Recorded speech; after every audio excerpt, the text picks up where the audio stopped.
binomba ng tubig, pinuntutan at pinalibutan.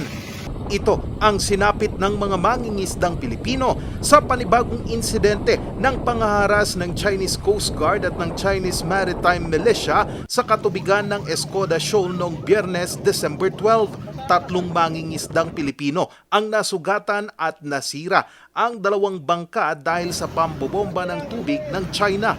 Ang insidente agad na ipaalam sa Philippine Coast Guard kung saan ginamot nila ang 3 sugatang mangingisda. Maliban dito, pinutol pa ng mga kinatawan ng Chinese Coast Guard ang tali ng angkla ng mga bangka ng mga Pilipinong mangingisda.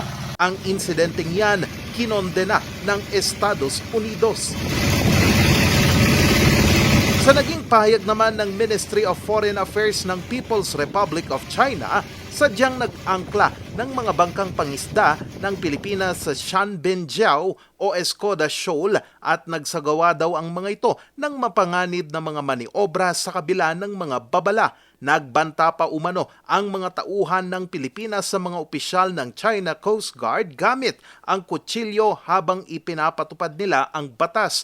Itinuturing daw ito ng China bilang paglabag sa soberanya, internasyonal na batas at kasunduan sa South China Sea na umano'y nakakasira sa kapayapaan. Pero ang mga pahayag na yan, itinanggi ng Pilipinas. Sa inilabas na pahayag ni Department of National Defense Secretary Gilbert Chodoro ngayong araw, December 16, kinondena nila ang insidente at walang katotohanan daw na mayroong naglabas ng kutsilyo sa nangyaring insidente. Tinuligsa rin nito ang China na tigilan na ang pagpapakalat ng fake news at nanindigan silang walang batayan ang pag-aangkin ng China.